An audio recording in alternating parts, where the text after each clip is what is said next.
Oh, do you need?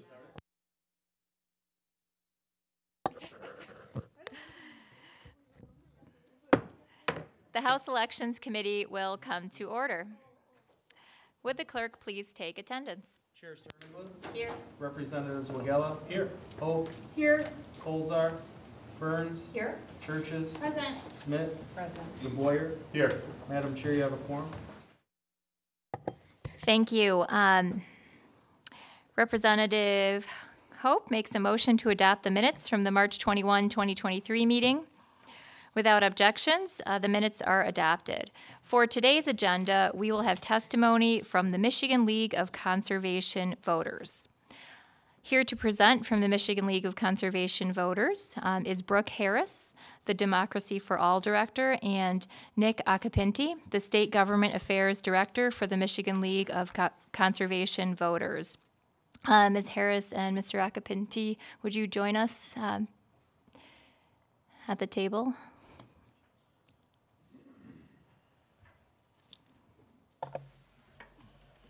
Welcome. We're happy to hear your presentation today. Thank you so much, Chair and House Elections Committee, and you totally nailed my last name. It's almost impossible, and nobody ever gets it right, so I appreciate that. I am Nick Acapinti. I'm the State Government Affairs Director at the Michigan League of Conservation Voters, and really happy to be here with you today. I think our primary objective in today's presentation is introducing the work of democracy that the Michigan League of Conservation Voters is engaging in. It's work that's relatively new at the organization, around 3+ years. And when folks think of the MLCV brand, traditionally it's air, land, and water protection. And that is the core of our mission and focus. But the connection of actually achieving the mission and the core work of the organization, the voters piece of the name, is accomplished through elections and elections policy. And so when you see myself and Brooke in the halls of Lansing and testifying before you and engaging and offering positions and policies related to democracy, we wanted to make sure folks understood that connection and the work that's happening behind the scenes and the why an air, land, water, conservation, and democracy group is engaging in this space. So Brooke is our director of democracy and really the one running these programs and in the weeds. And I'm going to turn it over to her to introduce herself and Michigan LCV's democracy work. Brooke? Thank you, Nick. Let's get close. So I'm Brooke Harris. I am the fairly new Democracy for All Director. I've been at it for, I think, a month officially, but I've been with our work for 2 out of the 3 years that we've been doing democracy work. And prior to that, I dabbled a little bit in election-like defense when I was running safety teams in 2020 as well. So new to the position, but definitely not new to the work. And I want to talk a little bit about our democracy work as an org. So we have kind of 2 pillars. One is the voting rights side. The other is election systems. Under voting rights, we focus on voter education, voter turnout, voter protection, and on election systems, we help with local clerk engagement as well as statewide engagement, so why we're here today, essentially. I do want to talk a little bit more about some specifics of our program and our partners before I get into a little bit of our legislative priorities and a little bit on budget as well. So on the voting rights side, one of the things that I am personally most proud of is our 313 Votes and 616 Votes program. We've been doing 313 Votes for 3 years, so since 2020, focused on the Detroit metro area, and we expanded to 616 Votes the last summer. So the greater Grand Rapids area, Kentwood, Wyoming, places over there in Kent County. We have been doing one of the largest nonpartisan programs in the state. So straight, C3, we want you to vote, here are your options, let's talk about absentee voting now that it's no reason. Last year, we were able to make nearly 1 million calls, and also last year was one of the first times we felt safe being in person as well. So you'll see our lovely team there is at a farmer's market. Through partnering with community orgs, farmers markets, we were able to talk to over 700, or close to, I think it was like 694 or something, but close to 700 folks in person as well. So through that program, we also do a lot of Voting Rights 101, and this year hoping to adapt it to 102 with the exciting changes that are going to happen, sessions at partner organizations. One that I'm also proud of is at Sobriety House, so we do a monthly presentation for the residents there, since folks switch every 28 days. So my colleague Rodney goes in, talks to people about this is how you get registered, these are the many ways that you vote, Also helps to dispel any myths around folks who might have records or have been impacted by the criminal legal system as well.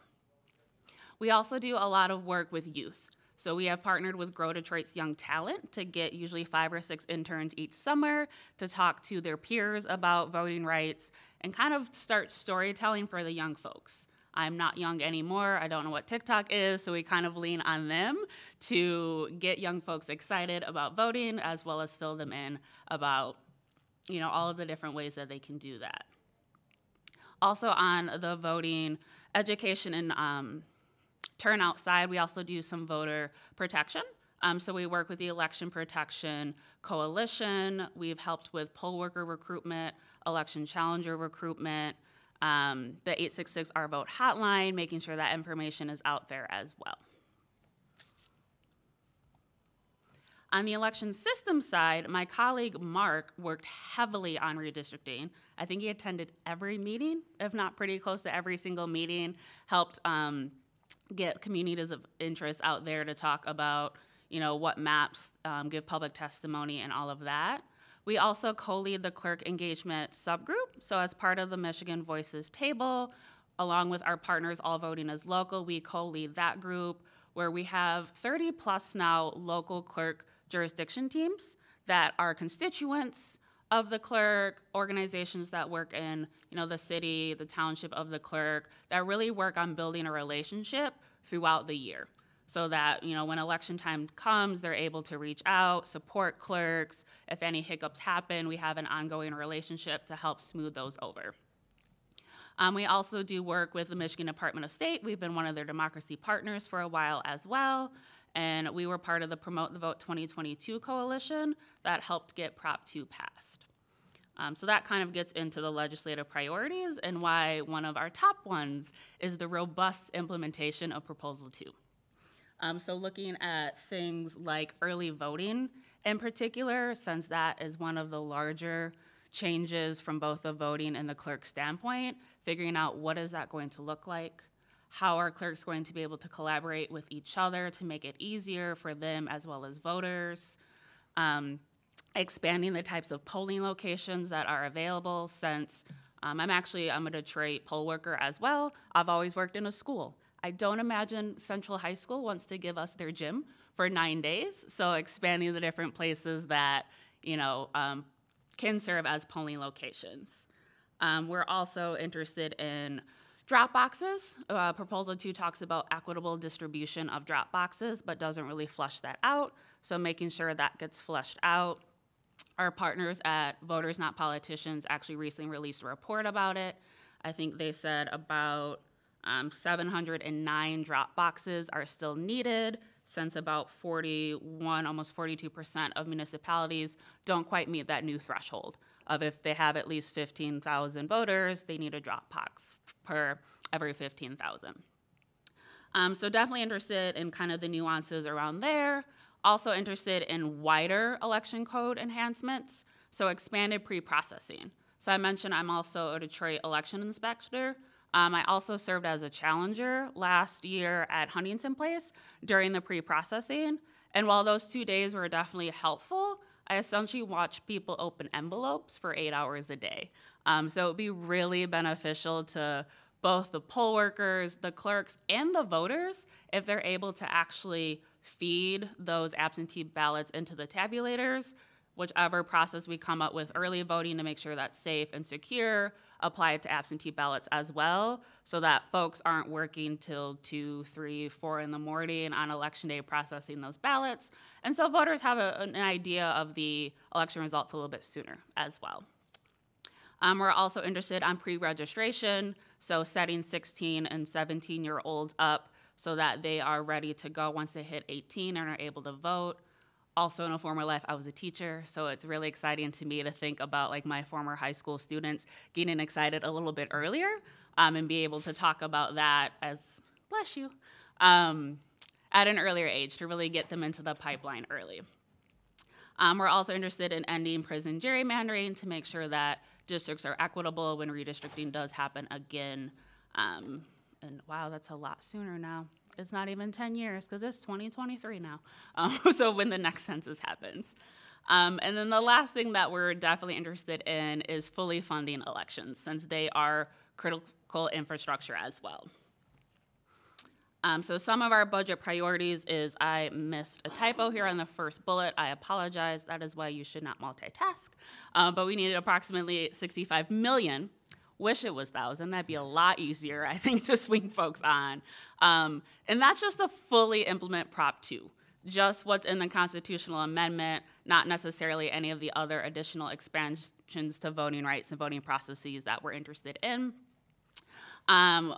In that 65 million is the drop boxes that I mentioned, so making sure we're able to secure those 700 so that folks have access to them in equitable ways.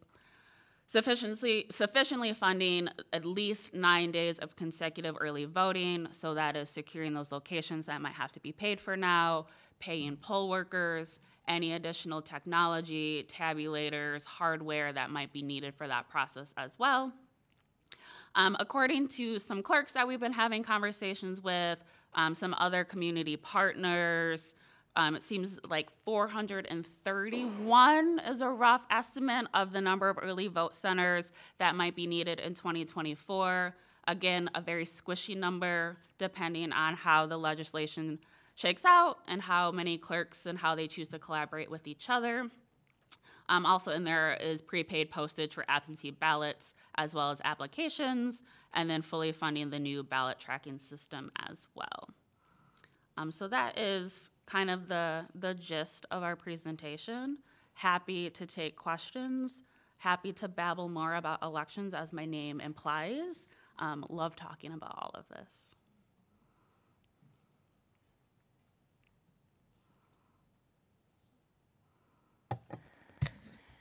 Representative. Thank you, Madam Chair. Thank you so much for the informative presentation today, really helpful. One of the pieces that you mentioned around early voting was the need for different types of polling locations beyond the traditional schools. In your work with clerks and other stakeholders, what are you hearing or what are you finding at this point, in terms of what folks are thinking with regard to other types of locations that might be effective for early voting polling locations?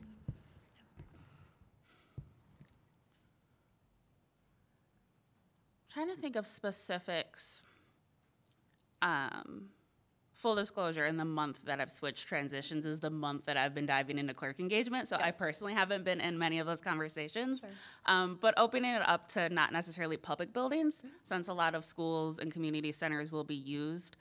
So other large locations within communities that can still function with ADA physical accessibility, are in locations that, constituents trust.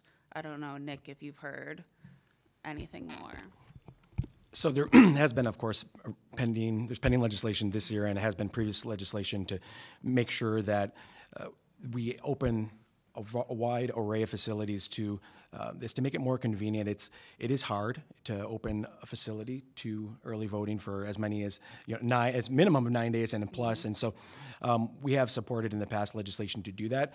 To Brooke's point, we want to make sure that everyone has open access in terms of disabilities and accessibility, and that those spaces are comfortable to folks and they're not intimidating, or it's not private property that would feel exclusive.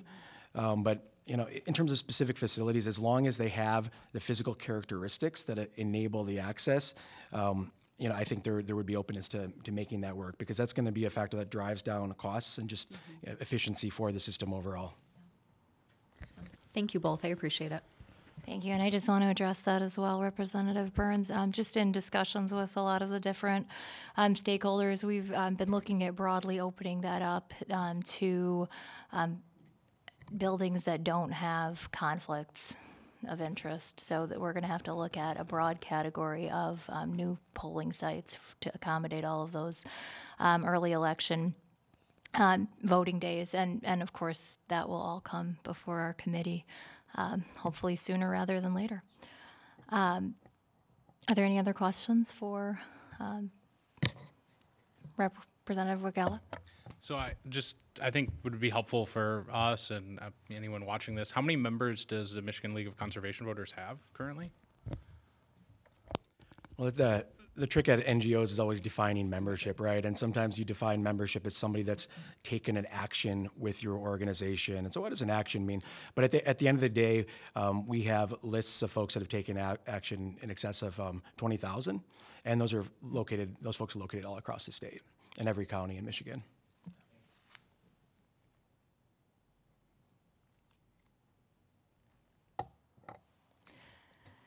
Well, thank you for all of this. I think that a lot of your work reinforces some of the other things we've heard from the clerks and the Secretary of State, as well as Voters Not Politicians and Promote the Vote, all had similar issues.